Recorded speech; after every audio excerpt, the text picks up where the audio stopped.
My name's Sophie Heptonstall. I'm the head of diving and training for BZAC, and I'm on the Big Scuba podcast. Hello and welcome back to the Big Scuba podcast. This is episode 192. My name's Ian. I'm one of the co-hosts, and with me is... Hello, my name is Gemma, and welcome to the Big Scuba podcast, and thank you for downloading this episode. Yes, thanks for downloading. If you're wondering what you've just downloaded, well, let us tell you. These podcasts are all about diving, and we get people on who are in the diving world, part of the diving community, and they'll have some connection to the ocean and the watery world. Yes, so we've spoken to, obviously, divers of all abilities and all levels, and we've also spoken to astronauts, artists, poets, filmmakers, all sorts, underwater filmmakers. So they got some connection. Yes, yeah. They? And talking about connections, we shall tell you right from the very start. Let me tell you that these episodes are sponsored by the lovely people at NARC Det 90. They are beyond technical. They are beyond technical. So, coming up on this episode, we have a guest for you, and this lady's name is Sophie Heptonstall. Well done. There we go. Yep. Got that right. Sophie is head of diving and training for BZAC. Yes, and she recently got appointed earlier in the year, didn't she? Yeah, if you're wondering who BZAC are, British Sub Aqua Club, and they've been going 75 years. Yeah. 70 years. Yeah, so we had quite a lovely conversation with Sophie about her diving journey, which you'll hear shortly. Yeah. And where she is now. Yeah, rebreather diver, enjoys lots of time under the water, done a serious amount of diving, and as Jim said, it's a really good one. So hang around. But before we get to talking to Sophie, we've got a few things on the agenda to... You sound so organised. I am organised. What are you on about? Don't let on. Yeah, so what have we been up to? What should we kick off? Working. Well, yes, we do have day jobs outside of this podcast, if you don't know already. So, but yeah, we've obviously been working, family time. Get in the way. Work does get in the way of having fun, and doing fun things like getting under the water and diving. Yes, so hopefully we're planning to get in the water this month and probably over the Christmas holidays. I'd say so, because we've got the annual Crystal Seas shindig. Where dust down the old suit and what have you. Wait, laughing? Do some dad moves on the old dance floor, cut some shapes. So we're looking forward to that, and it'd be great to see all the people from the dive centre and people associated with it at Crystal Seas Norwich. Yeah, look forward to that, and never miss it. Always a good laugh. And, it is. Nice to meet up with people. Meet new faces and old faces. This is always really good. Yeah, and then outside of that, we've been keeping up our dive fitness, haven't we? We do focus on that. Running today as well. My goodness. Took you running, yeah. But you've been doing CrossFit, and I've been doing quite a lot of running. Us CrossFitters don't particularly like running that much. Well, you did well. Yeah. I've noticed that, but mixing it up. Getting there, trying. Yeah, and been gymming, swimming, saunering, so just looking after ourselves, basically. Yeah, as you do. And, following all the people who we know from the diving world on Strava and what have you, so well done to them. Yeah. And well done JD Scuba. He did like 80 kilometres yesterday in this massive run out in Portugal. So it's well all done three, to him. look. Serious running. So well done to Jake. So that was all good. All under that banner of #DiveFitness. Exactly. Or Fit to Dive. To dive. So it's winter as in the UK, as we know. It's a good time if you're not diving. If you hung your dry suit up for a little while, good time to get your kit serviced. Make sure it's all working well. Speak to your dive centre. Yeah. If you don't service your kit yourself, or if you're buying kit, make sure you do get it serviced as well if it's second-hand kit. Yeah, definitely.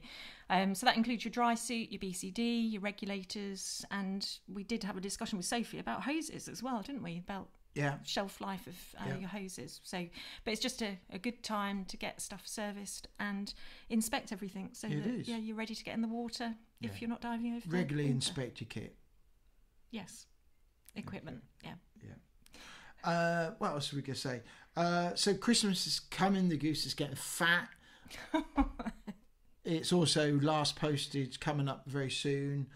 For your orders at Narked at 90, if you're putting any orders in, you need to know these dates. Yes, Narked at 90, they will use Royal Mail, and if you're internationally ordering, you've only got the first couple of days of December to sort that out, but they do also do DHL Express. Yeah, and last postage, wasn't it, to Australia this coming Friday? Yeah. So today's the 1st of December, so I'd get on their website and get cracking and put your orders in, and they do use DHL Express, and that gives you another sort of 10 days for worldwide. Just don't postage. leave it to the last minute. If you've seen any stuff on their website that you're thinking about ordering for your diver in your life, your buddy, then husband, wife, whatever, then get ordering sooner rather than later. Don't leave it to the last minute. Yeah, there's equipment and gifts there for all budgets and stocking stuffers. Yeah, even like they do these quite nice snazzy rubber casing for your shear waters. Yeah, like a silicone casing. And I think they're it? about a tenner or something, aren't they? Yeah. Which makes a nice stocking filler. Yeah, they do slates, SMBs. Yeah. The SMBs, I would definitely recommend their SMBs. Yeah. Very well made. Yeah, so have a look at narkedat90.com and use the code BIGSCUBA2024. Yeah. Do that. Also, I saw this week that the weekend tickets are available for the Go Dive Show next year. Yes, so they've been promoting their single day tickets, but now if you want to go the Saturday and the Sunday, you can book a ticket for both days. Yeah. If you haven't been, why not? If you're in the diving world, why haven't you been? So it's one of the it's the only show really for the UK. Recreational diver wise, isn't it? Well, for any show, in the UK, where you can go around and meet the people, and obviously I'm not talking about conferences. I'm talking about shows. There's a difference. And it's the only show at the moment in the UK that we've got.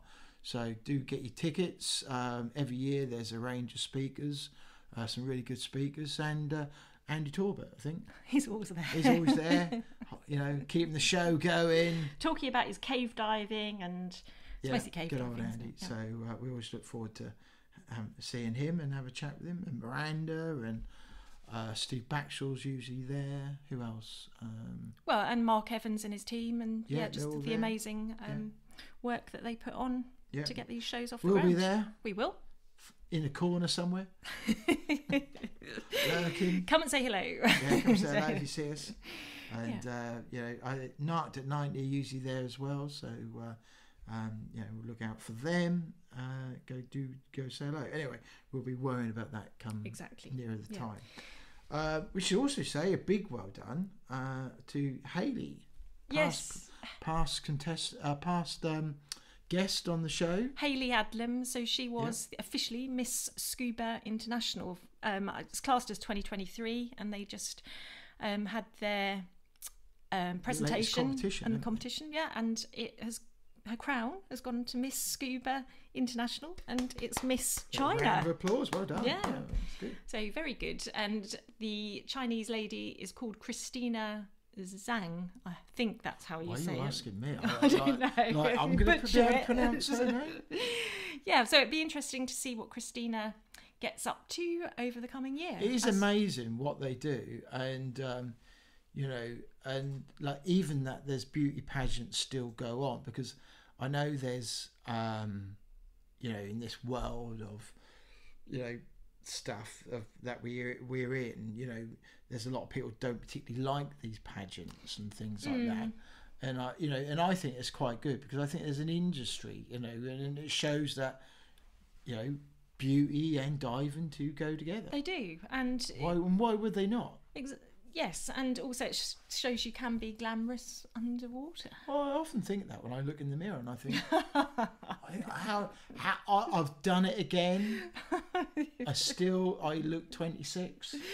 Yeah, that's good, isn't it? I know. It's amazing, really. So anyway, what say well done to Hayley, who's passed the crown on, and congratulations to the new Miss Scuba International 2024. Yeah, I think we'll try and make contact. And yeah, that'd be good. Yeah, get her on and have a chat. And if you are a young lady and you're thinking about, you're a dive and you think, hey, maybe I could give this a go. Well, go to the website. It's all on there. Yes. Or follow them on social media. I think they're on Instagram and Facebook, and they'll probably be looking for entries for the countries. So Miss Scuba UK. Yeah. Brilliant. It's good. And then another guest has been in London, Grace Marquez. Yes. Yeah. With a competition.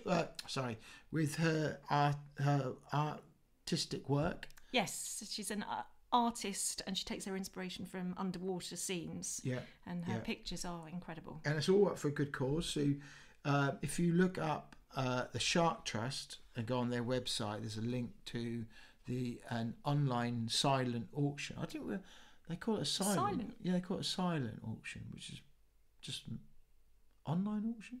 I guess so. But basically, there's a whole range of art and photos by a whole range of artists, and Grace's work is there as part of this deal.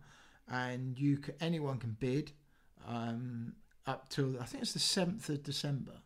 It's online too. And the proceeds go to the Shark Trust. Yeah, which is so brilliant. An important trust. It's So really good. have a look. We'll put the link in the show notes. Yeah. And just so that you can view it. Yeah, some really nice stuff there. So go on there, do that. I think that's kind of it, really. I think we said about the Go Diving show, but there've been several conferences on, like GuzTech is going on at the moment. Baltic Tech has Baltic been Tech just finished. Yeah. Baltic Tech just finished. DEMA has just finished, and the next one is GuzTech. That's started. Yeah. So we're just down south. Yes. So there's always something out there happening in the diving world. There is. So just keep eye on social media. Lots of photos come out of Baltic Tech with the speakers and what have you. Yeah, Lee Bishop, another previous guest, he's been promoting Jojo's that. there. Yeah. So. And the next one, that happens every 2 years, so that'll be 2026. Yeah. So that'd be good. Hey, you never know, maybe we might even make it there one year. Yeah, I think people like O3 have been exhibiting at GuzTech, so it's good to see the brands getting out there and. Yeah. Well, they got to really, haven't you? Got to get out there and be seen and what have you, which is good. Yeah, especially for UK diving, that's always good. And we have got another guest lined up before Christmas for our last one, and his name is Edward Askham Spencer, who's a saturation diver, wet welder, rigger, subsea burner. And English. And he's an after dinner entertainer and speaker. Okay. So should be good. So look out for that in 2 weeks' time, just before the big day. Yeah, and then we'll be taking a little break over the Christmas holidays, festive holidays, and be back with you early part of the new year. Yeah, we usually come back sort of about mid-January time, don't we? So we'll have it's nice to get a few weeks off like everyone else, and down tools and time to look at and make plans for 2025. Yes, we've got lots of things that we have got on our to-do list for January. Yeah, so need to look at our website and things like that. So because that needs a bit of a tidy up. Really, time moves on, doesn't it? You can't believe it. We're coming up for our fifth year. Fifth year. Can you believe it? We've been doing this 5 years. I know, time flies when you're having fun. But it's good, and we appreciate everyone who makes contact and gives us a like and a follow and says hello when we're at the dive, when we're on a dive centre somewhere. Yeah, we've got some exciting things already happening that will happen in the new year. Yeah. Which is exciting. And if you've got any suggestions for guests, point them our way. Yeah, please do. fun and characters are always really good. We like to get different people on from different agencies as well, because it kind of keeps a broad church, doesn't it? It's about the diving community. It is. And I've actually, the other thing I was going to mention is I'm pretty sure she won't hear me say this, but I've booked Honey a underwater photography course. Brilliant. For Christmas. So it's a PADI one. It's with done at Crystal Seas in their pool. Yeah, and with again, Sam and Barry, who have run this course many times. You did the course. Yeah, and as I well, loved it. Yeah, it was really good. It's just an afternoon in the pool, basically. Yeah. Yeah. So I really hope that I'm pretty sure she will. I'm pretty sure she'll really enjoy it. And we'll be doing that in the early part of the year. Yeah, and again, that's also something, if you're not keen on getting in the water over the winter, then have a look at what courses all the different agencies do that you could do in the pool. They do, and actually there's quite a few, funny, it's a good point actually, because I know quite a few of the agencies also run courses where you don't even need to be underwater. No, you don't need to get wet. There's all sorts, there's loads. If you go on their websites and look them up, and I think some of them are free if you have a look. And then there's like fish ones. There's also ones like kit maintenance and things like that. Yeah, and I also think Open University do use some free courses as well. I did a ocean one. Did you? Yeah.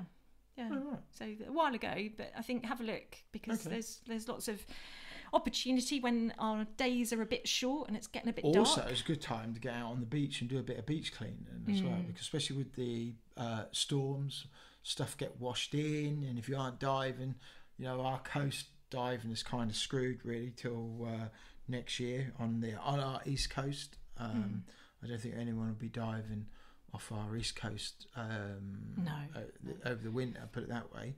But it's a good time because stuff get washed in, plastic and rubbish. So it's a good time if you get a chance, maybe I'll go and do some this afternoon actually. Yeah, and I must admit, on my runs I usually finish off on the beach, and there are some local people that are always out there litter picking. It's good. It's really really good to see. Yeah. Right, let's get Sophie on and have a chat with Sophie, shall we? Yes, so this is Sophie Heptonstall, and this is episode 192. Let's do it. Let's listen. My name's Sophie Heptonstall. I'm the head of diving and training for BZAC, and I'm on the Big Scuba podcast. Really? Excellent. Well, very welcome, big welcome to the Big Scuba podcast. Thank you. Yeah, so we're recording this. This is, November, late November. If people are listening and tuning into this at other dates in the future. But it's really lovely to have you on the Big Scuba podcast, Sophie. Thanks, Gemma. We want to start things off by getting deep and say, hey, what does being underwater mean to you, Sophie? I think for me, it's about enjoyment and it's about relaxation. So I've always had diving as a hobby, and I know that that's a bit different now because I'm working for the British Sub Aqua Club. But for me, it's just been so many things. I think from a relaxation point of view, as something to do and go and relax that's different, that's challenging, that can give you so many different training experiences and pushing yourself through different training experiences, and also just enjoyment. I think I've met a lot of people through diving, and that's people that I've ended up either working with outside of the diving environment, or going on holiday with, socializing with, doing other activities with.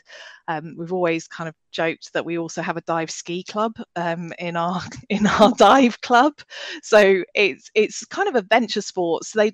You do a lot within a dive club environment, I think, and that's where I've really enjoyed diving, and enjoyed the challenge and the excitement of organising expeditions, organising unknown dive sites or new experiences, and also I think training people to dive as well. I've really enjoyed. Yeah, that sounds good. So how did your diving journey start? So mine started when I was much younger. So I started diving at 12. Wow. And that was really, I had a PADI Discover Scuba experience on holiday because my dad and his brothers all dived. And when I got to 12, we were on holiday. There was the opportunity to do it. My dad said, "Do you want to have a go?" I said, "Yes, I'd love to." So I had a go. I did the pool and the theory, and then went in with an instructor in open water. Had a fantastic time. And he said, "Would you like to learn to dive?" And I said, "Yes." And then he looked at the price abroad and said, "No." So then I think there was a loophole at one point, wasn't there, in potentially in funding for learning to dive.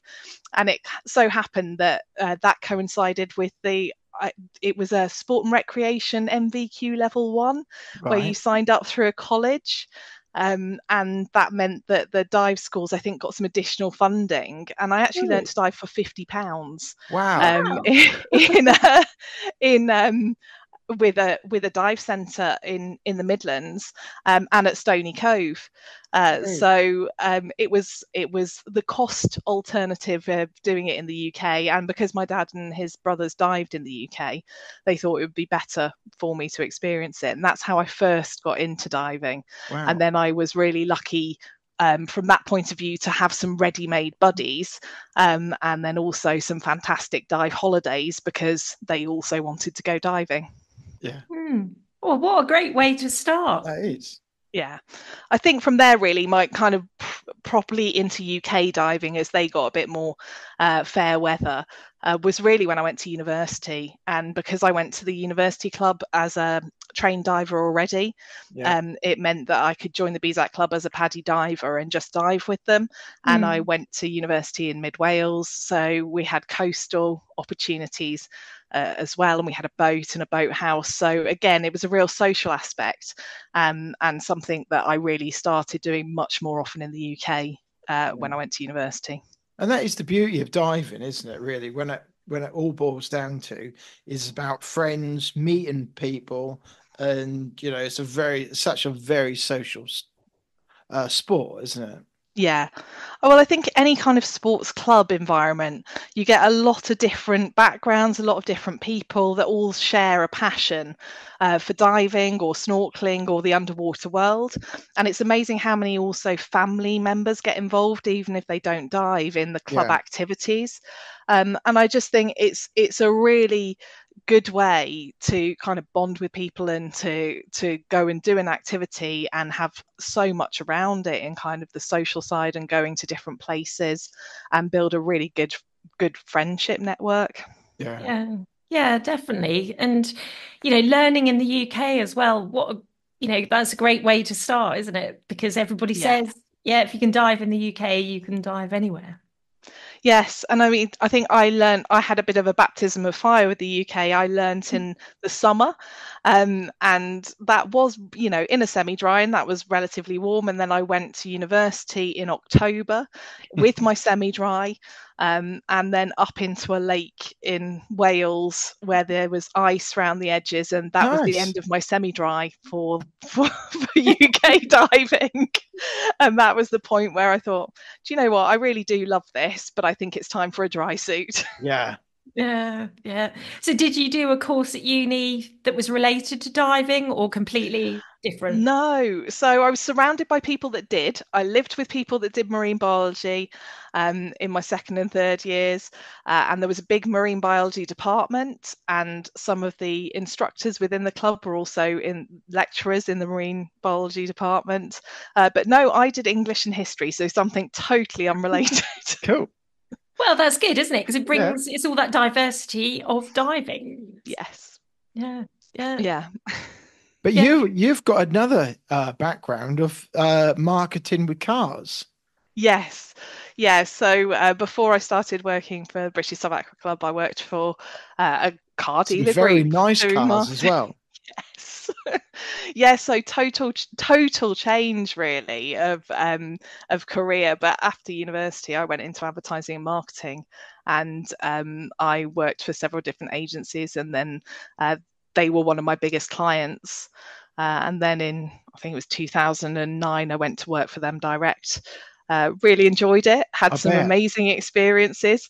It's a little bit different the hotels you stay in with work there to the bunkhouses you go to when you're diving with a club. But very interesting in terms of, again, meeting lots of different people. But with the same thing, you get a lot of car clubs. So it's interesting that the Nerdy car dynamic's people. still there. It might be a totally different dynamic in terms of what it is and what you're doing, but it's still this passion of getting together for an activity and wanting to do different things. And they did a lot of, a lot of the car clubs did a lot of traveling in terms of things like North Coast 500. And it's amazing how much I could apply in a weird way from diving to something totally different, because I'd been to so many diving locations that were on that route that when we started to look at events and planning, although you're looking at different things, I knew the areas really well. Because you could make a diving trip, couldn't you? That go round like top of Scotland and down the east coast. Yeah. And I'm that'd be going to really steal cool. that. That's a great idea. And we should definitely do something like that. No, because there's some really amazing dive sites up there and so picturesque. And obviously that's why the car clubs were going up there and using those routes as well, because the traffic's not horrendous and some beauty spots. But today it'd be a collection and convoy of transit vans and estate cars and other vans, because we all use vans and things like that, put all our gear in. It would be camper vans and trucks, wouldn't it? Definitely Hiluxes, Rangers, and some tents, I think. It just shows how kind of the diving world kind of seeps into other worlds and people's interests. And it's not just this, people view it as they don't look at diving or consider it, but it just seeps into. Well, especially camper vans now, because we saw them, didn't we, the other day, not that long ago, where we big garages in the back where people can put all their gear in and stuff. Yeah, and you think of the modifications on those now as well. And even, some of the modifications I've seen from some of our divers when they open the back of them, and they've really thought about the layout so that it's perfect for them to sleep in, but their kit goes underneath in a ledge so the cylinders don't roll about and their beds don't get wet, and there's a space for dry kit and a space for wet kit. I've seen some amazing dividing walls in the back of transit vans as well for those two things. It's really ingenious what people do to really make the most of enjoying their diving and having something that really suits that lifestyle. Yeah, and maybe it's come out of COVID and the pandemic. People, we were forced to stay here, and then you adapt to this life kind of on the road and exploring. Yeah, and I think people really are trying to make the most of life, really. I think that was a big impact on the whole industry and people. And I think people appreciate their free time probably more and want to make the most of what they're doing. So hopefully are going out diving more as well. Yeah. So are you still keeping a logbook of your dives? How many dives are you up to? Yeah, so I am really useless now. Oh, no. I had a gap. So I had this gap that really, I wish I had not had this gap. So I don't know how many dives I've actually got. I've actually got over 3,000. I know that because I stopped logging at 1,500 and then picked it back up. But I just picked it up from where it stopped. But I had a gap of about 5 years where I just stopped logging dives, and I wish I'd never done it, because I go back to the old ones now and I think, it's just lovely to go back and see what you did. Or who you went diving with. I think I'm probably a little bit nostalgic about it because I did a lot of diving with my dad and he's no longer here. So, if you go to places where you've been before and you think, I remember doing this and I remember diving with that person. I've seen some, there's such a range of logbooks as well in what people do. I think I was quite descriptive in writing, and I don't know if that's anything to do with the fact that I was doing English and just kept writing things down. But I've seen some people do beautiful drawings in their logbooks of things that they've seen, and then you've got the other extreme of digital as well, and the keeping them digitally. It's just the variation's amazing. So where do you lay? Do you lay on the analog, having a nice book, or do you go for the app? So I was analog, but I am app now. I'm Wow. definitely app. Yeah. Both? What about both? Well, I'm all app now.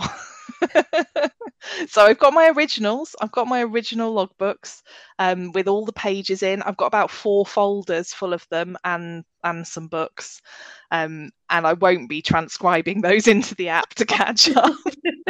but everything's app now for me. Yeah. Well, it's a really interesting question because we've heard, we've had so many guests on and people do it in different ways. Some people, literally do drawings, and it sounds like Yeah. they've got like volumes of Yeah.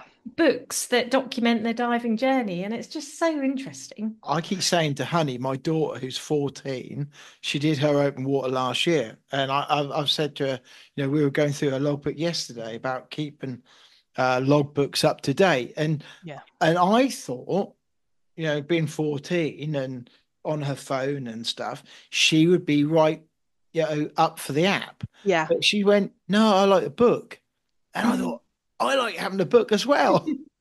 I think that's it, isn't it? It's personal preference, and people have got to do what they want.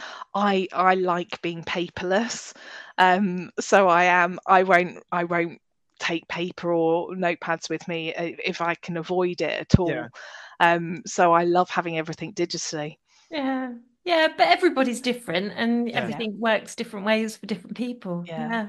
It's like printing underwater photos, isn't it? Now I can't remember the last time I actually had a physical printed underwater photo, but I've got absolutely loads on my laptop and phone.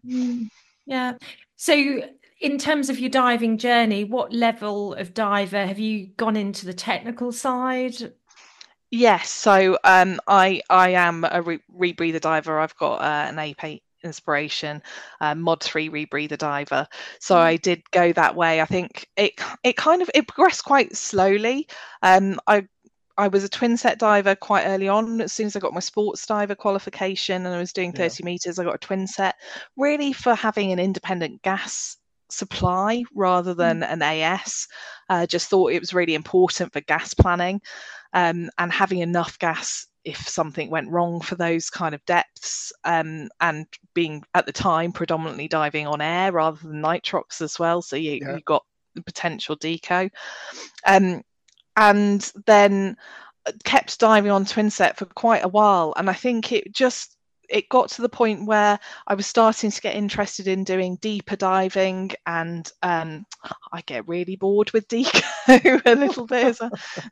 Not that really has changed going forwards, but it was the safety. I did my open circuit trimix, advanced trimix, and had this realization that I'd probably never had before of how long it actually was going to take me to get to the surface. And also that the gas that I was carrying, I needed all of it to do the dive. And even with your bailout plans, when you're starting to do that, you're talking about team diving, you're talking about having gas bottles between you as team divers, and also potentially whatever safety measures you're putting in bottles on the line or wherever it is. But I think some of the best advice I had was from technical divers that were doing that kind of diving all the time, which is, it's great putting gas on a line, but if your wreck is horizontal and your line is vertical, then you're not going to reach your line on the way up to get the gas necessarily.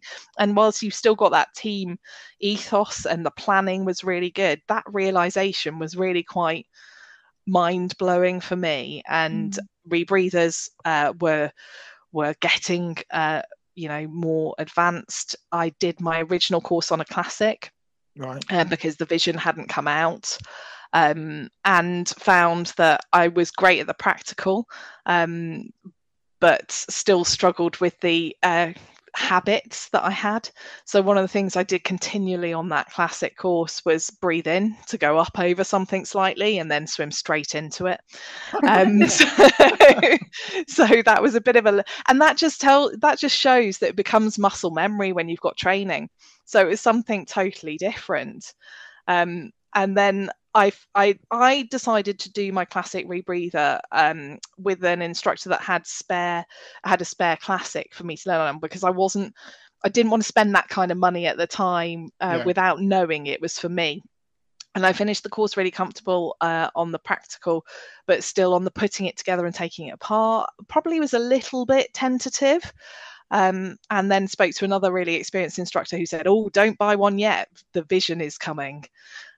So I held off for a couple of months and then redid my course all over again on an inspiration vision, because that was coming out, and actually that kind of consolidated everything for me.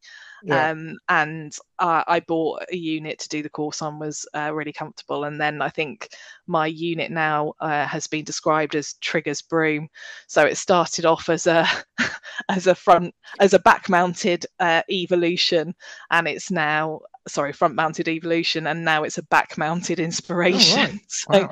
and part of that was the advice that I got at the time was with the weight, I've had a bit of a back problem with the weight. It was, well, if you get the evolution, it's a little bit lighter, but then I'm quite tall. So what I found is the evolution was a bit small for my back, and it was just pinching in the wrong place in the water. So I needed the longer inspiration box, and actually eventually the three. Did you try any other rebreathers?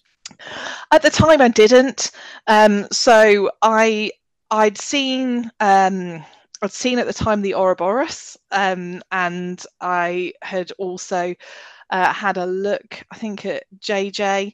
But I think for me, it was just about the availability of parts and the level of service, and the number of other people that I knew that were on inspirations for advice led me to inspiration. I think now the market's, a lot bigger. There's a lot of different options. There is, yeah. So we've just brought out Liberty Coursenby's, that's got a Liberty rebreather. And there's these hybrids as well, isn't there? Yeah, and there's hybrids, and I know a lot of JJ divers, so I think there's a wider selection there depending on what you're after. Yeah. But certainly I still love the inspiration, so I think it would take a lot to switch me. Yeah. So do you dive now exclusively on a rebreather?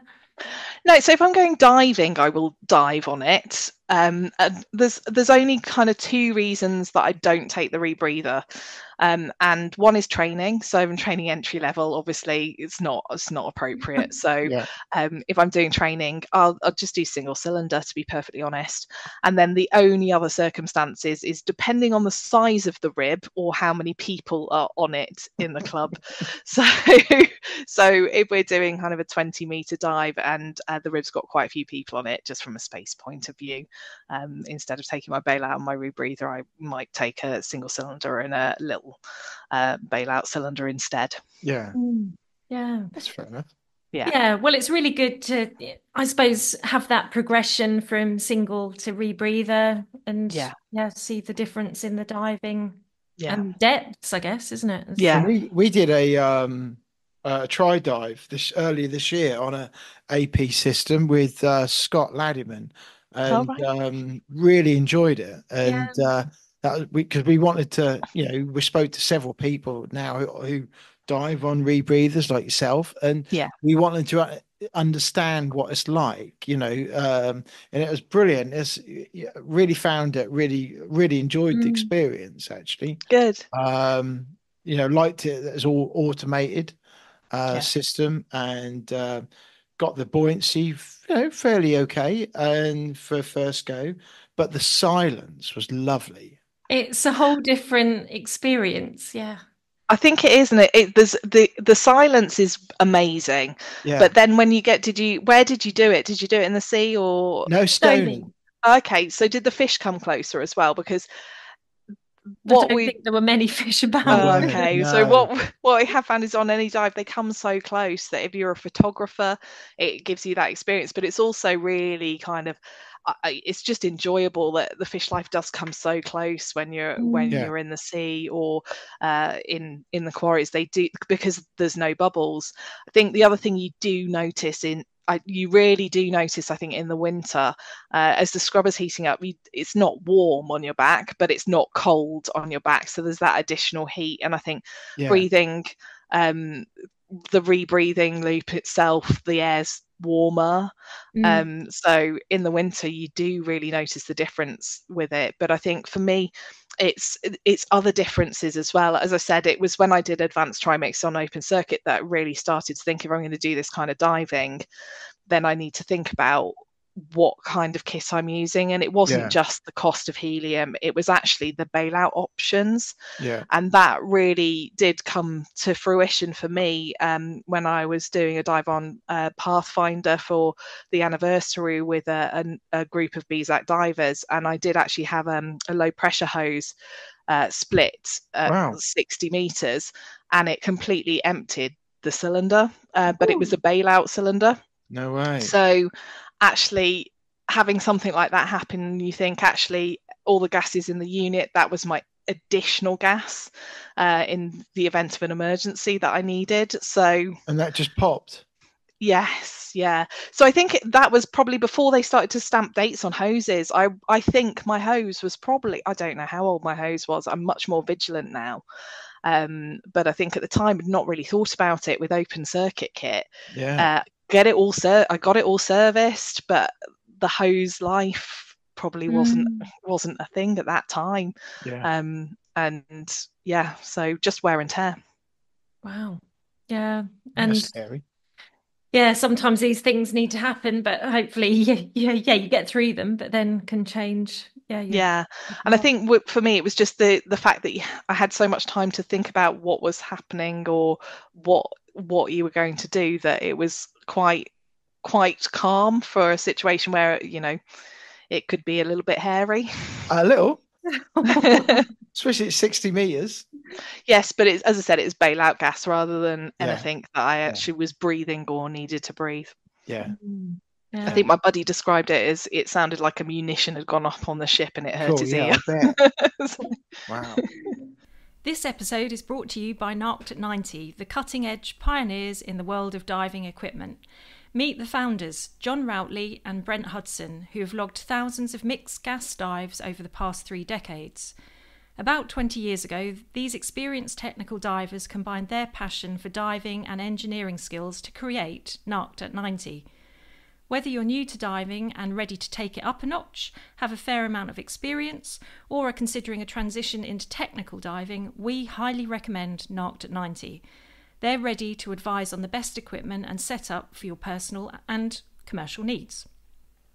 Narked at 90 also has extensive hands-on experience with shearwater and ratio dive computers, being the longest-serving UK service centre for these brands. They're ready to offer technical support, servicing, repairs and upgrades for all shearwater and ratio computers past and present. In addition to shearwater and ratio, Narked at 90 stocks and supports many other brands such as DiveSoft, JJCCR, Hollis, Revo and Kiss rebreathers. The diving community is always enthusiastic about Narked at 90 and it's easy to see why. Here are just a few reasons.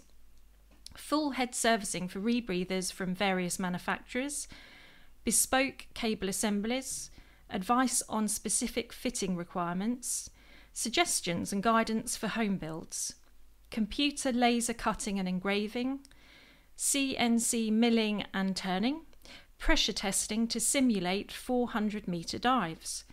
We're thrilled to partner with Narked at 90, a company that has ignited so much passion for diving and has been incredibly supportive and innovative in producing and selling dive equipment.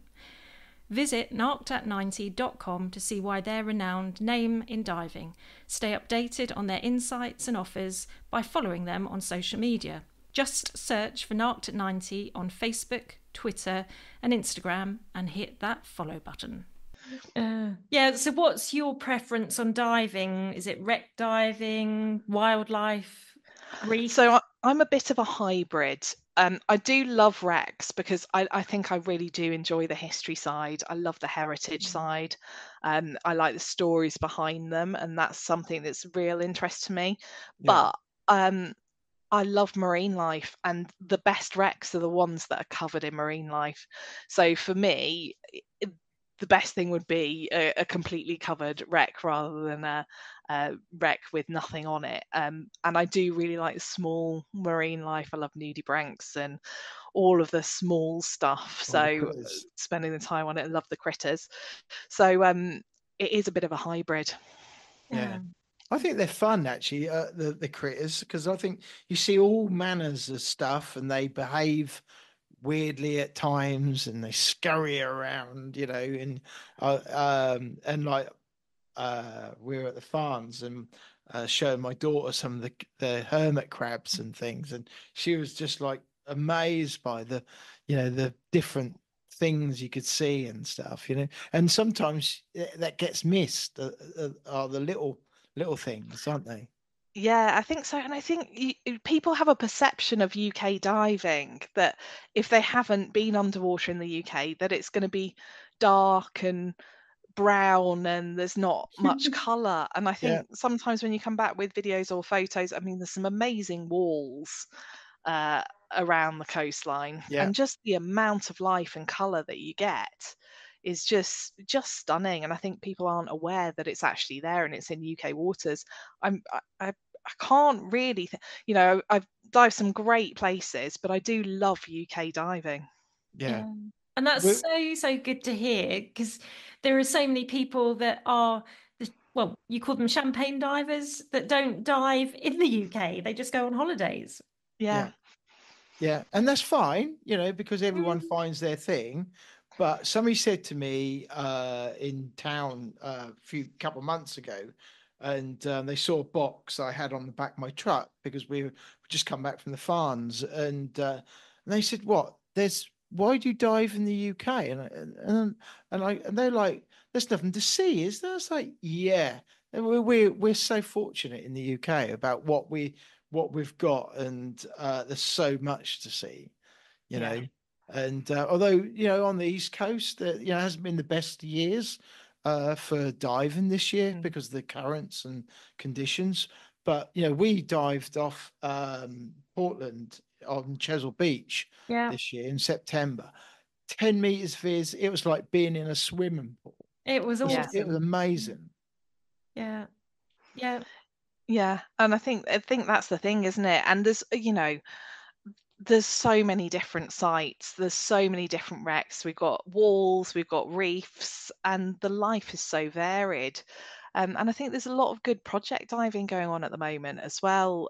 With we've got a partnership with Sea Wilding, and also we've got Andy Hunt, who's a BZAC diver, who's working on Operation Oyster, doing quite a lot of work with them.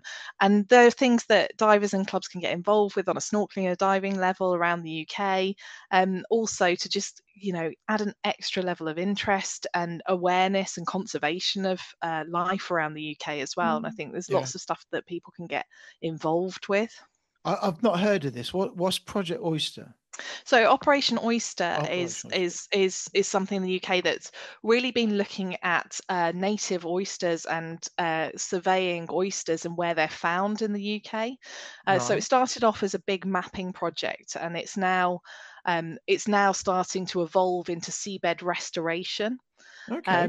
and restoring our seabeds. And obviously, there's lots of different life. With there's been lots of projects on seagrass, and there's loads going on with seahorses. And I think in Scotland, there's been lots about merle beds as well. Yeah. So it's all this kind of seabed restoration to keep everything conserved as best we can, and to make sure that our sea life and our everything that we want to see as divers is still there for future Mm. people to see. So are they then banning trawling in those areas then? So they're looking at campaigning and looking at dredging and the effect it has, and I think it's more of that it started off, as I said, as more of a mapping project Yeah. of what areas are affected, if any, where you find native oysters, what state they're in, and then looking at that and mapping it against potential fishing activities. Yeah, yeah, and Because it's so important.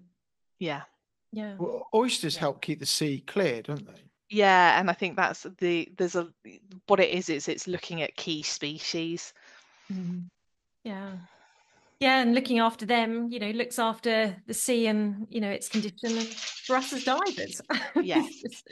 Yeah. Yeah, and we've seen that. We've dived at Lundy, and obviously that's a no take zone, conservation zone, and hearing all the good things about the flourishing kind of under the marine life, because they're not doing that anymore, or not fishing, has been incredible.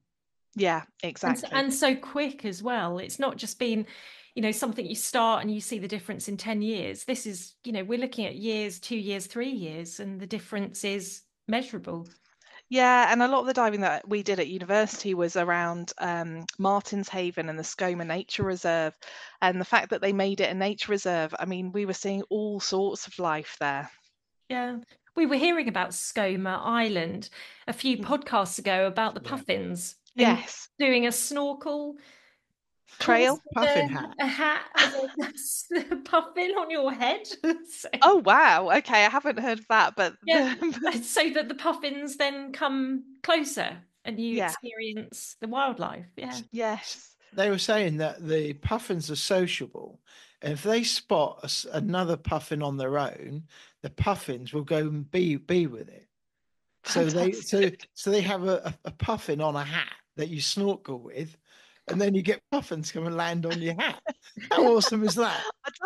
I would love to have a go at that. I'm going to have a Yeah. look at that after this. Yeah, that was Scoma Island, wasn't it? That Yeah. Yeah. talking about. Yeah, it's a bird reserve, so that makes sense. Yeah, and again, also it so shows that we're scuba divers, but you don't need to be a scuba diver to experience all these things. You can be a snorkeler, you can try free diving, and Yeah. it's so accessible. We're an island, we're in the UK, and we've got all this amazing coastline that is so diverse. We've got so many different views of the underwater world. Yeah, and I think snorkeling's really important, actually. I think it can be dismissed too easily. I Yeah. think, snorkeling's got loads of potential. It's something that is really accessible from a cost and equipment point of view. It was something that at the conference we were picking up with Andy Talbot, because obviously he's doing, a lot of remote and more expedition snorkeling.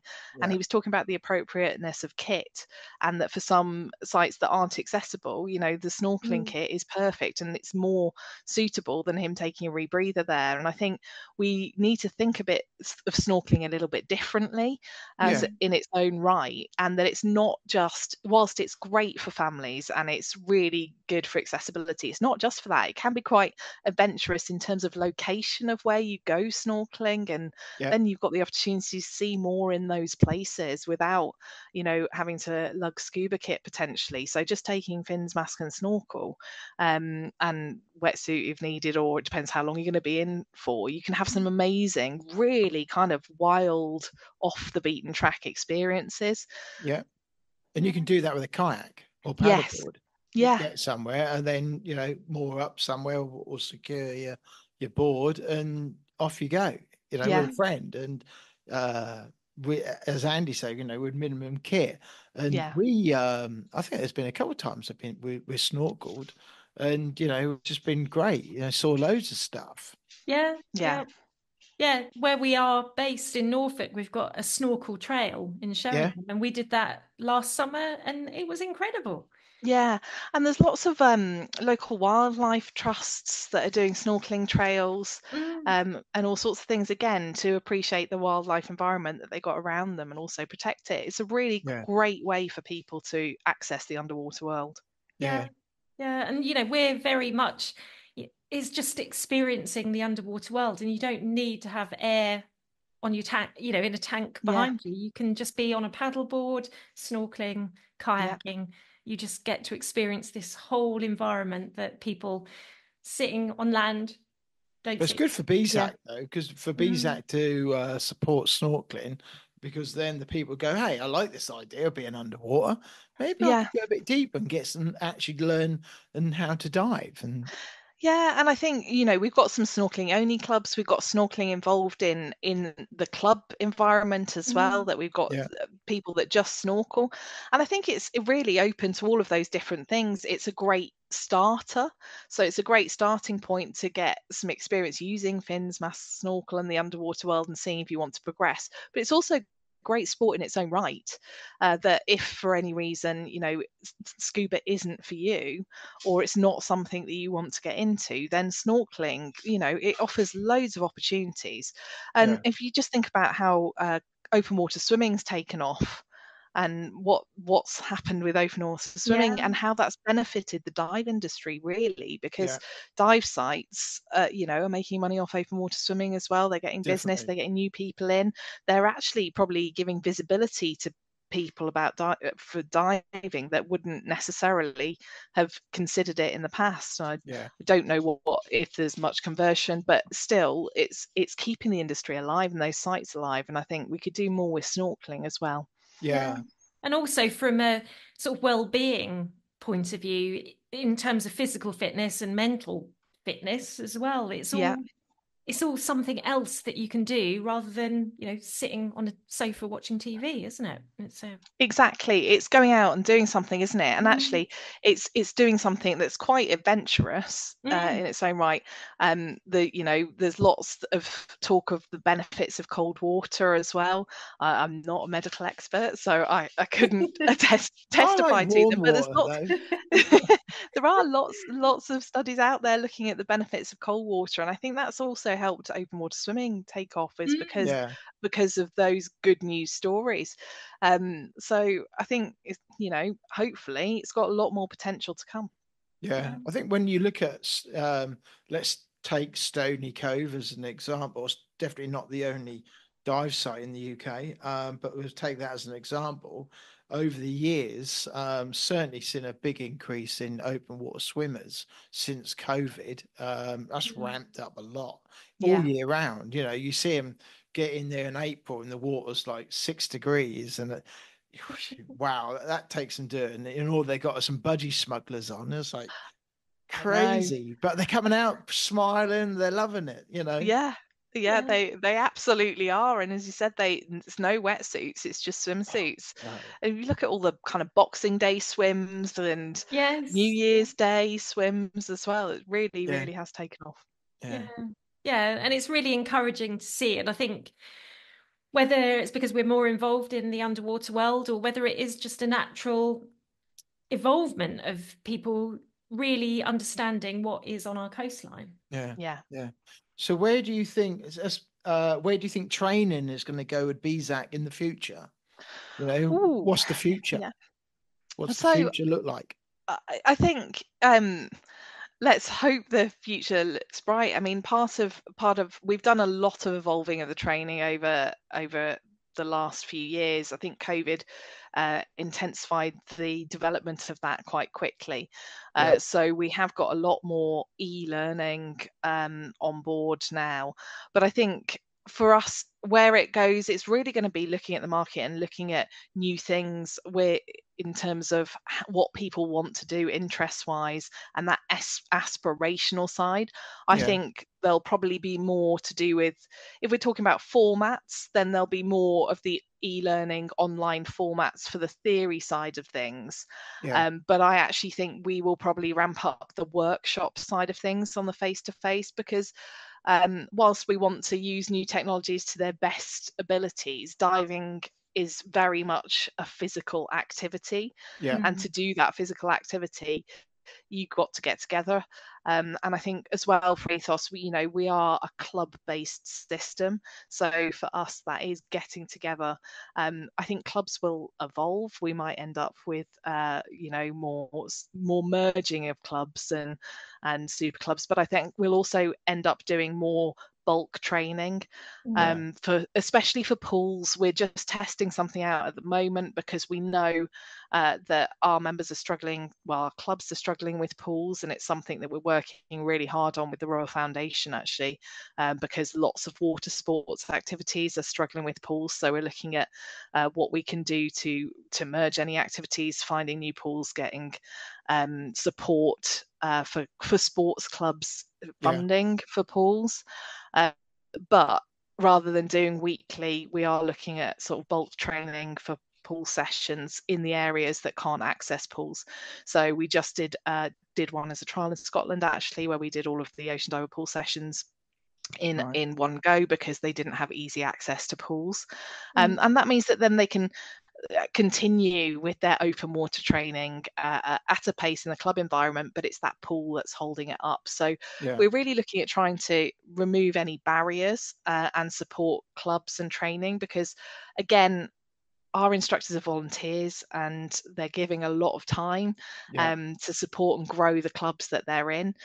So we're just looking at how we can make that easier for them. But I think that's kind of in terms of what that might look like. But in terms of what training will evolve to, I think, there's going to be even more focus on safety. It's paramount to us with what we're going to have a look at how we evolve information we get from the incident report, but That's also just what I was going to conservation. ask you. Yeah, also conservation. So yeah, so we get incident data in, and we're looking at maximizing as much as we can possibly get. We get it in from third parties as well. We'd like to get a bit more detail, and we're looking at how we use that better to support the industry. We work with a lot of different safety groups, lots of different diving safety groups and the other agencies. But what we want to do is try and make sure that we're releasing as much information as possible for the safety of divers as we go along with that reporting system. Yeah, and it is important because that's just evolving as every incident takes place. Yeah, and it's looking at trends, and if we can give any insight into trends. And so there's a project at the moment just looking at how we collate the data and how maybe evolving the systems that we've got to push out information, useful information, reporting it quickly. And disseminating that. We do share it with other agencies.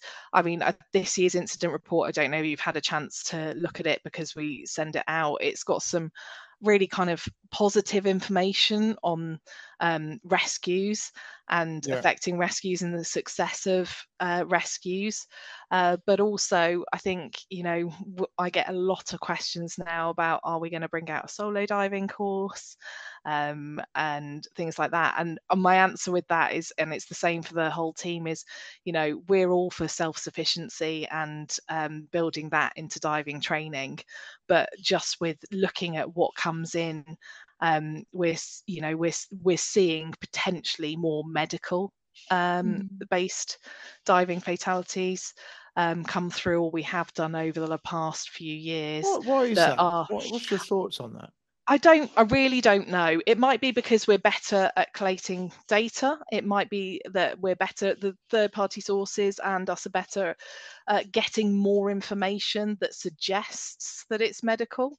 So when you say medical, is that a fitness thing, or is it? Not necessarily. It could be lots of different things, and and that's where we need to look at how we can get that information analysed better to be more factual, because it's really difficult to definitely say, right, that is a heart attack, or that it's all, once you get to that stage, if someone has drowned, it's what are the factors and what's the actual cause. So that's where it's difficult. But what we do know is if you're diving in a buddy pair, that you've got a better chance in the event of an incident of surviving it. And that's what we're really trying to push through as a kind of key message, because if you do have a medical emergency underwater, you can't be self-reliant.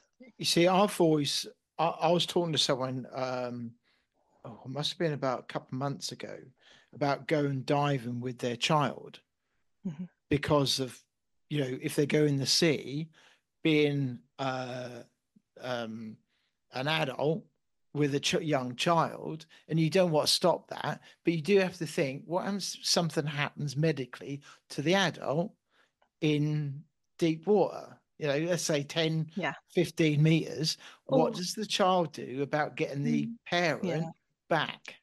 And this comes down to dynamic risk assessment as well, doesn't it? It's not what you're able to do, it's what's appropriate to do. So that's what we want people to think about, is think about risk assessment in worst case scenario and look at the circumstances. There's not a one fits all circumstance. No, definitely and not. if you looked at some of the incidents that happened in Malta years ago, and how difficult the entry and exits are. I think there was something about double unconscious casualty a few years ago, and they had people on the side. They weren't there to dive manage, they were just passing by, and that's how they managed to get out the water, because the ladders are vertical, the waves were crashing against the walls. So it's not, can you get in and out when you're both fit and well when you go in the water? It's what happens if. So, and that's that dynamic risk assessment. Look at the entry and exit. In a worst case scenario, can you get someone out of the water? If it's shelving, it's going to be easier than a ladder. How are you going to do it? And that's when you need to look at what level of surface cover you've got and how many people. And historically, as divers, we're all getting older.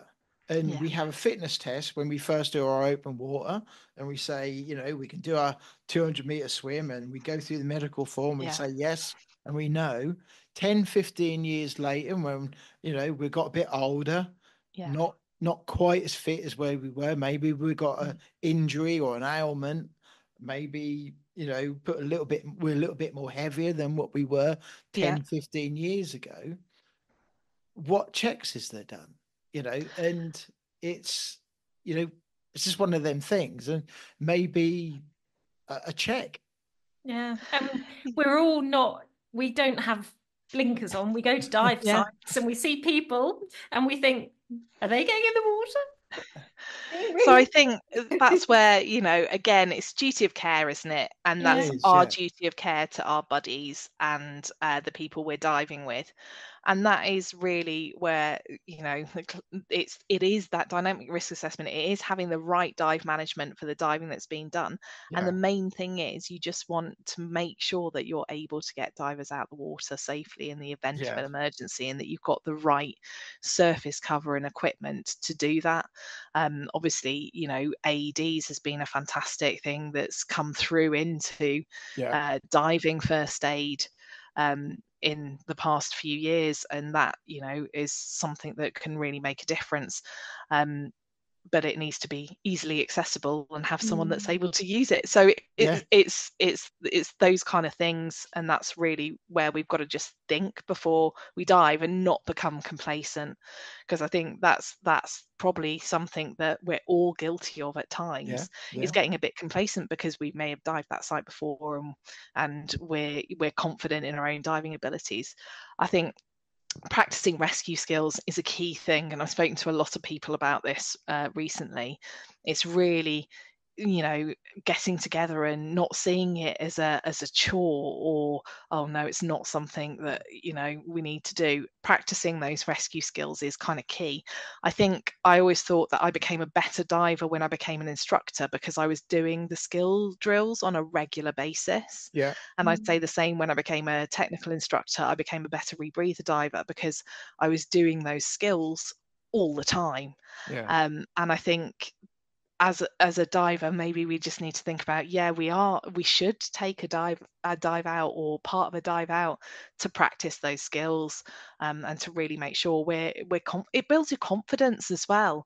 I think that's the thing. Sometimes you can be a bit kind of, I'm not sure I want to about that skill, and it's genuinely because you probably haven't done it enough. You're perfectly capable of it, but you just need to keep doing it, and it's all about that muscle memory again. Absolutely. And we've had that said to us so many times about do a dive, but maybe just do one skill and come out, know you've done it, and that's it. And it's interesting what you're saying about swimming pools as well, because in the UK, let's face it, we do come winter time, it can be bleak, it can be chilly, and it can soon put new divers off and what have you. And I think about me and Gemma and Honey. How do we then keep our skills fresh over the winter if we're not getting in when the water temperature's down to like 3 degrees, in January, and it's all snowy and what have you? How are we keeping skills alive? And I think it's really important to book pool time over the winter, to say, and it's also a good time to get stuff serviced, get regs in, BCDs, all that sort of stuff. But ourselves get in the pool, and I think if you can organise with clubs, to merge together, to work together to get pool time, it makes it for more accessible time for new divers and the salty sea dogs out there to get in the water and practice skills. Yeah. It's got to be a win-win situation. Yeah, so lots of our clubs do have pools. Some of them don't. But that was another thing that came out of COVID really, is that a lot of the clubs will take divers of any training agency they can jump in and do a pool refresher. It varies club to club, but normally the clubs, if you want to do a pool refresher, doesn't matter whether you're SSI, SDI, PADI, if you want to contact your local BZAC club and do a pool refresher, then It's good. hone your skills, then we're all divers. I mean, 40 to 45% of BZAC club members have trained with another agency before they join BZAC. So it doesn't, at the end of the day, we want everyone to be safe, and we want to keep the dive industry alive. So the more divers we've got, the better.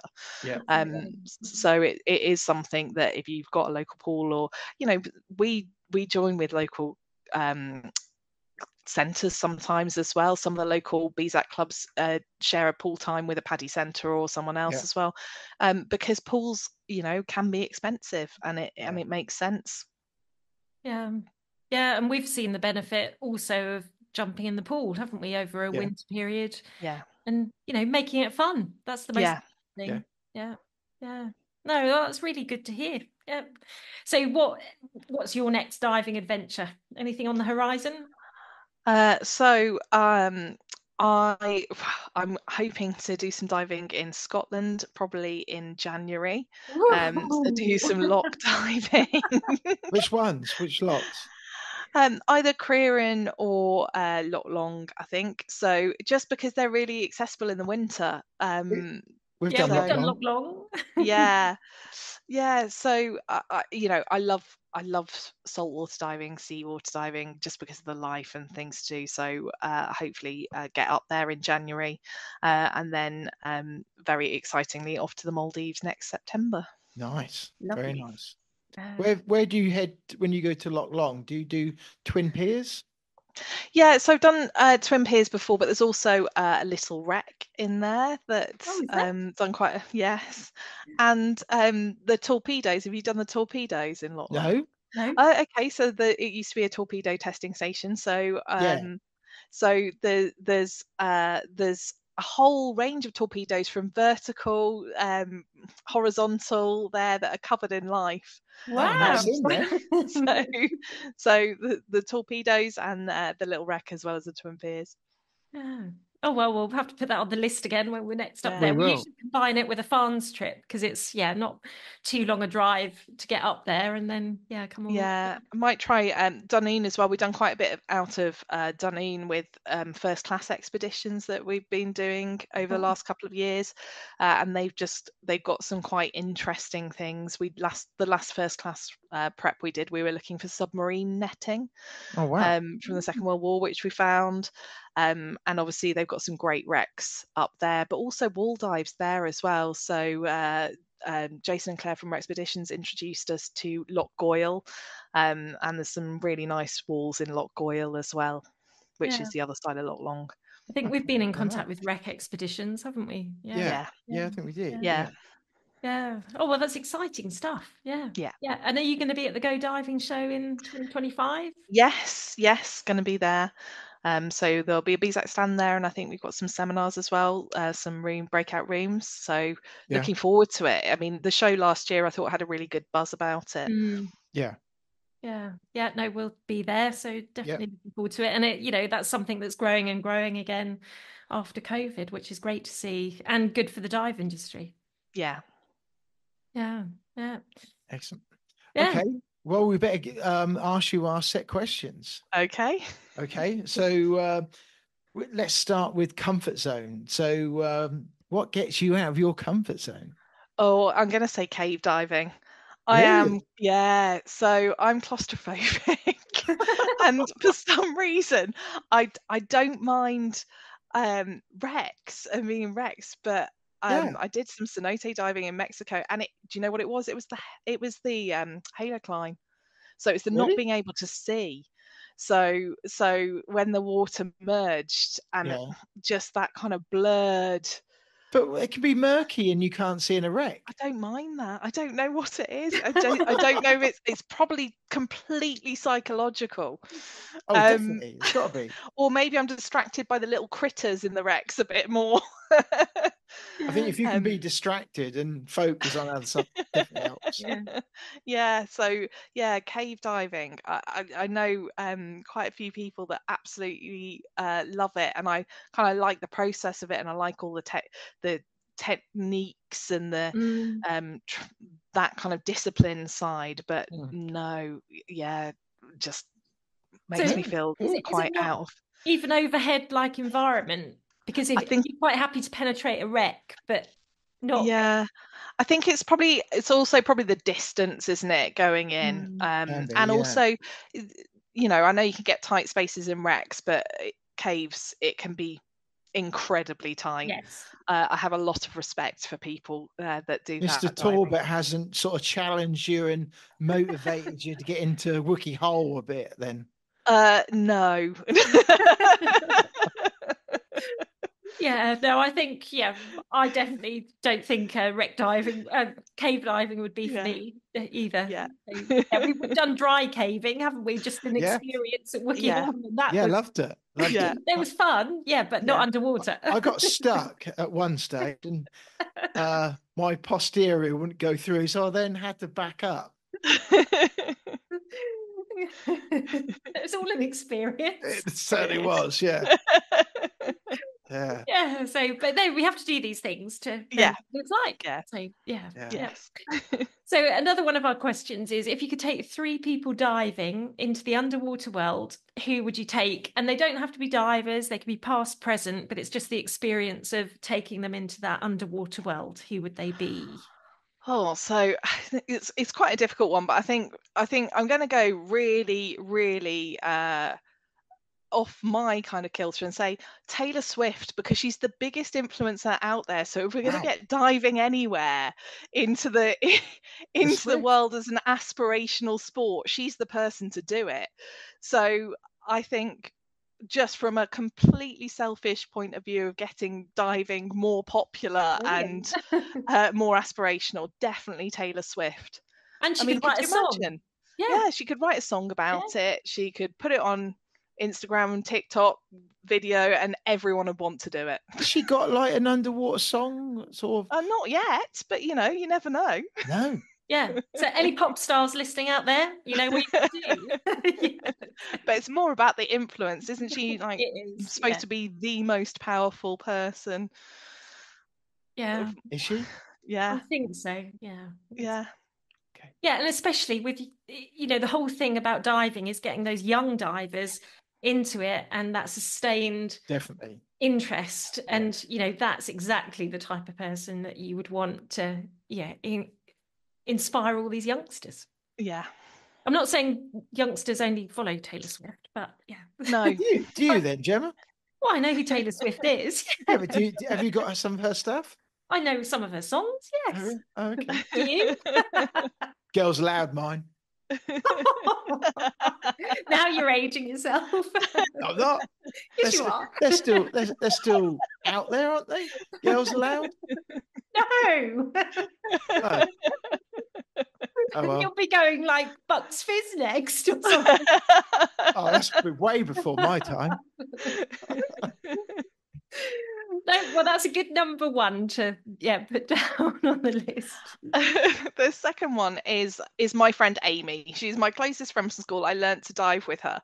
But she hasn't dived really since. So we learned to dive in Stony Cove. I think she dived on holiday a couple of times afterwards, and then has not done it since. And I think she's one of these people that has absolutely no fear of anything, is absolutely fascinated by everything, and just has a really kind of infectious energy. So I'd like her to dive in the UK.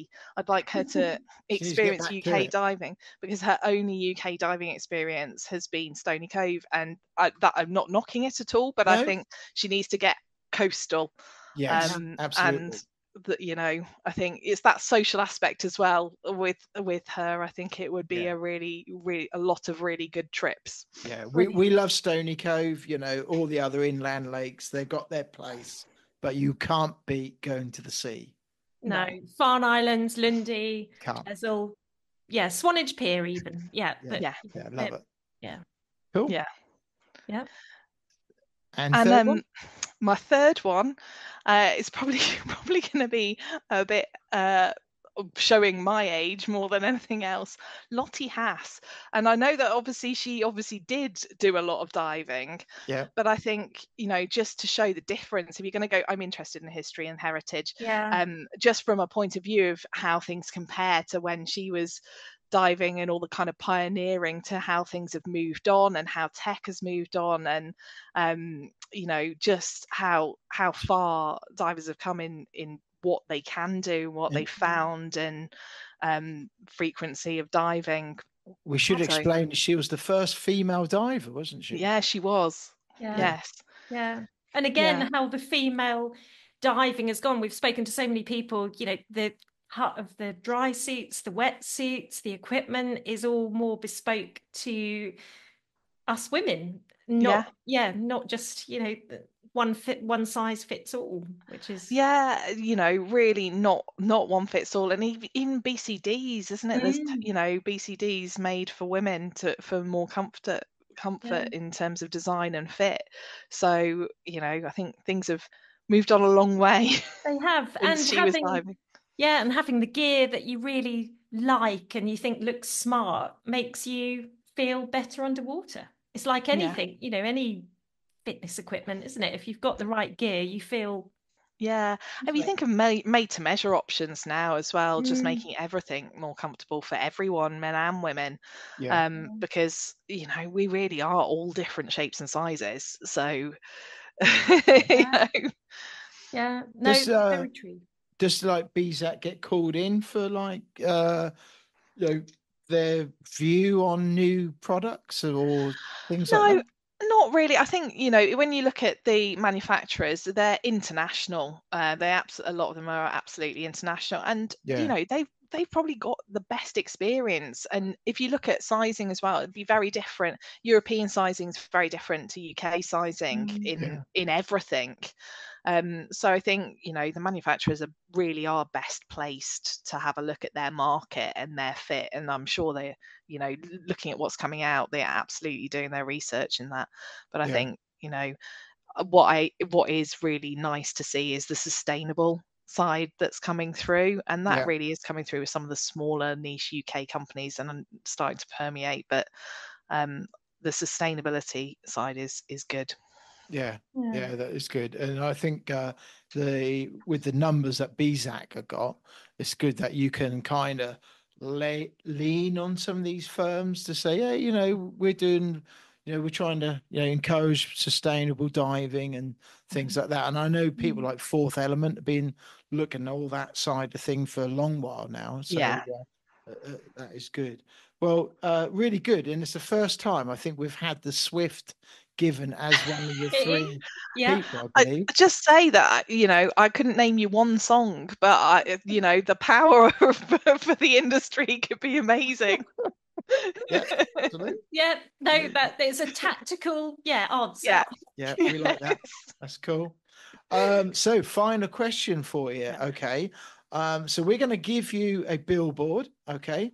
And Yeah. you can put anything you like on that billboard. You can be a message, be a photo, can be an image, can be a video, whatever you like. It's your billboard sending a message to the world. What are you going to put on it and why? I'm going to put a montage video of UK diving.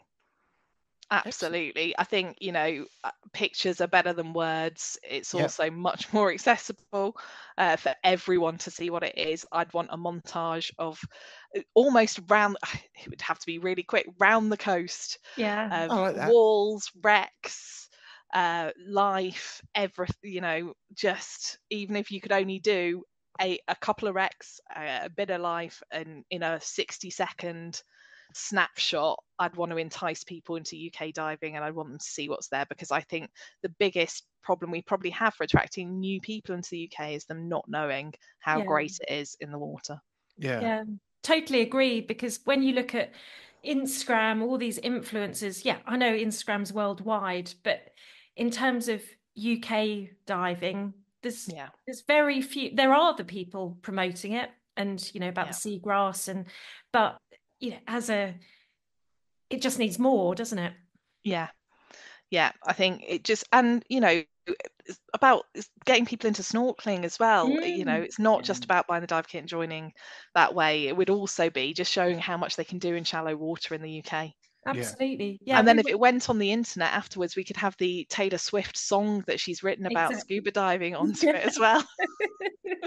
Very good. Yeah. We were only saying at the weekend, because it was a Kendall Mountain festival, how many influencers there are, hiking, mountaineering, and that is a huge influencer community. And we need that in diving as well. Kind of, there's not that equality between the two industries.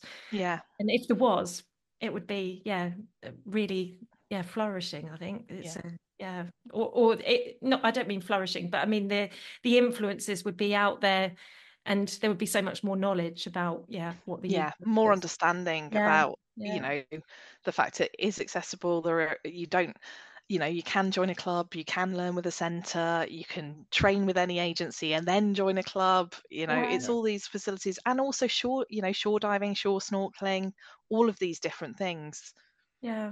And as all the clubs, because a lot of people think diving is a bit of an expensive sport to get into, but as a club, I'm guessing, people can hire gear. They don't have to make this initial investment into all the dry suits, wetsuits. Everything can be hired, can't it? Yeah. So I think, a lot of centres and schools hire kit to qualified divers. Clubs generally have sets of kit for training and for new divers that have joined as well. So that the kit is provided. Snorkeling, the kit doesn't cost a lot, to be perfectly honest. And I think, there are benefits as well of things, a lot of the industries using staged payments as well for kits to make, so things are becoming more affordable. In terms of diving, it's not cheap. It's not just going in a swimming costume, but it doesn't have to be expensive. Think of eBay and things like that. If you are willing to buy a set of regs that you can have serviced off eBay, it's about the servicing and making sure that professionals looked at them, but you can get some really good bargains of kit from people that have not really used it as well. So it's just knowing what you're looking for and getting the right advice and making sure that it's properly serviced before you use it. So there's lots of different options, really. And if you look after it, lasts for years. Absolutely. No, well, that's really, really good answers. Different ones as well. So that's always So if people want to find more about you and what you do, where's the best place for them to look you up and make contact?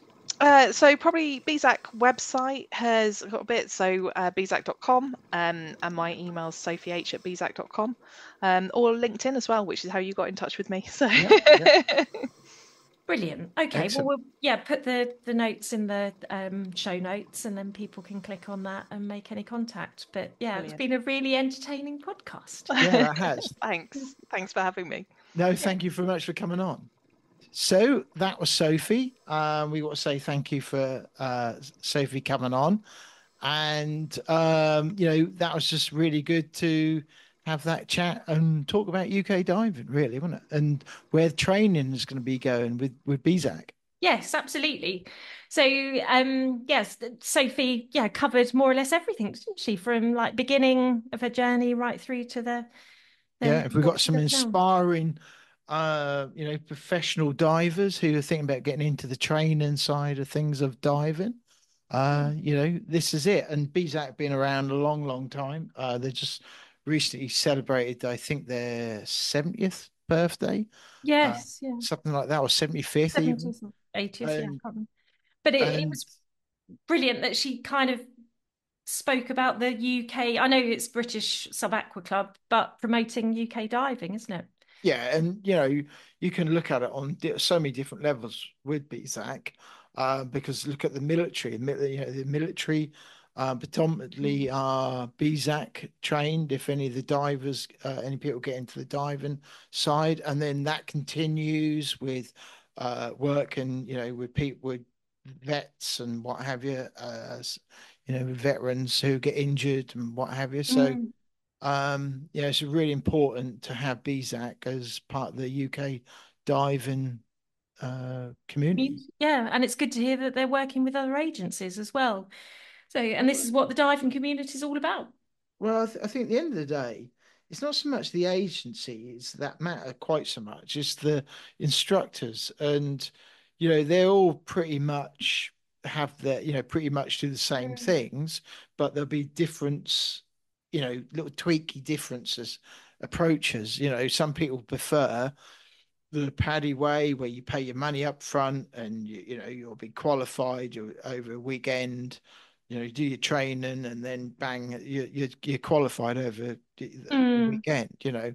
But and some people prefer more of a relaxed club environment to train, and that club spirit where you go along and it's not just about the qualification, getting your open water, it's that what happens afterwards. And Yeah, yeah, and that club then provides social a social calendar through the year, don't yeah, yeah. And it's they? good, Nice. there's something that fits everybody's requirement, really, or what makes someone they might not want the club environment, or they, Yeah, yeah, yeah, do.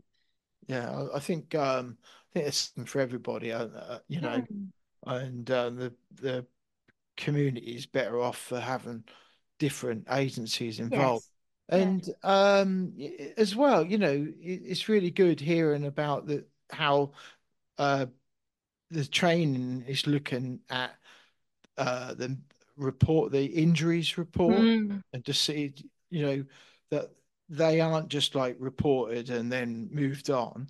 Actually, training looks at that and go, right, And we that actually need makes to evolve the training to exactly, see yeah. how changes in lifestyles happen. Yeah. So diving courses will probably change dependent on things that It's quite interesting because at it the end of the is. day, we're living longer as a race. Um, we're probably getting bigger. Yeah.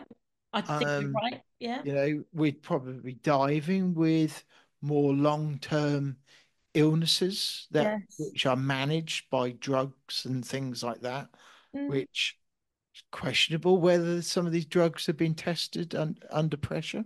Yeah. That's you right. know um so it does, there's lots of question marks, and I think training does have to evolve over time because lifestyles evolve. So why Mm. wouldn't why wouldn't training evolve, and technology evolves, bringing new kit in. That's right. And I think all this evolvement is for the sustainability of people enjoying diving. There's no, if you get some illness, it doesn't mean you can't dive. It's because things are evolving and, you've got the medical. Well, we know people who've got long-term Yeah, illnesses, don't we? yeah. And when those things happened, they thought they wouldn't be able to dive That's again.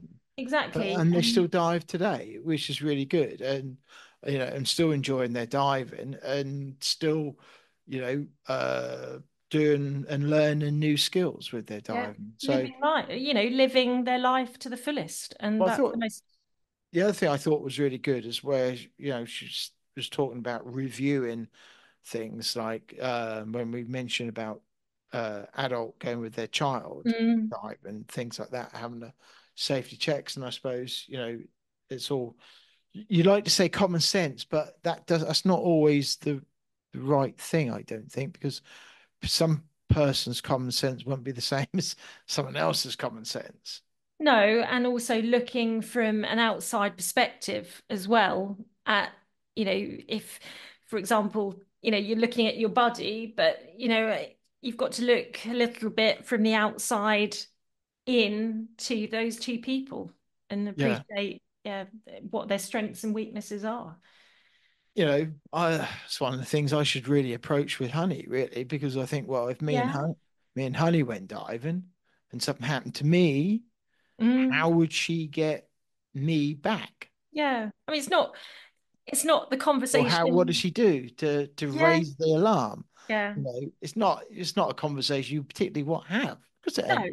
No. And But but it's a positive conversation you can have because that is part of learning and the diving journey. it is, yeah, it Yeah. is. Yeah. And you just manage the risks. You manage the risks, and you remember your training. Exactly. Yeah. So, but yeah, that was a really, really good podcast. So, Yeah, enjoyed that. So we want to say thanks for Sophie coming on and giving us her time. We hope you enjoyed it. If you've got any feedback, let us know. Contact us through the usual means, either on social media or send us an email.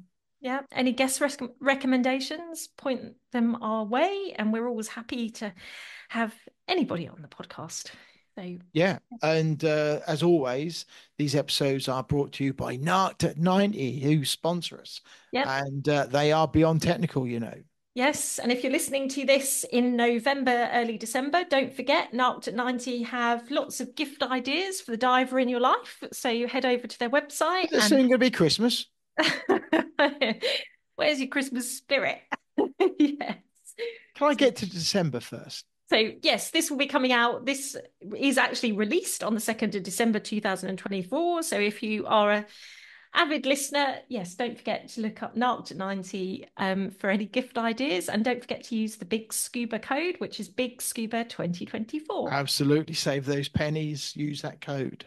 Yes, yeah. So keep an eye on our social media. We're always putting ideas out there for different offers and gift ideas as well. I tell you another little idea I thought I quite liked was one thing that we discussed right at the start is that combined thing with cars and a road trip Yes, and diving. it's a bit like a liveaboard, but on the road. You could do a little. I was thinking about that when she was saying about the UK diving. You could, to do a tour of the whole of the UK on one trip might be a bit extensive, might take, but you could split it up into If you're four. retired, that's fine. But I know, but if the rest of us, you could split it into four or six and do different sectors of the UK coastline. you potentially could, because you could do the north, the south, the North, east, east, northwest. Yeah, and the west. Yeah, you yeah, could.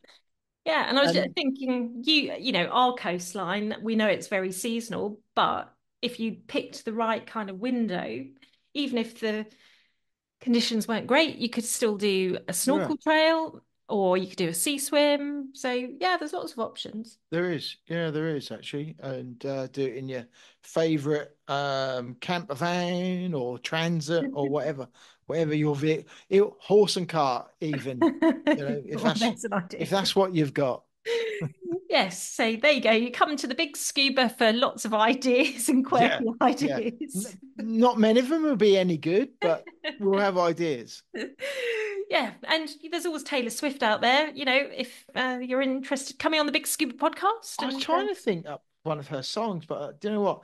I literally can't. I can't think. I've got to didn't she Google it. wait 25 or 27, something like Sorry, that? No, hasn't she got a number? I Which got no idea. No, you talk about You talking about Ginger, the Ed Sheeran?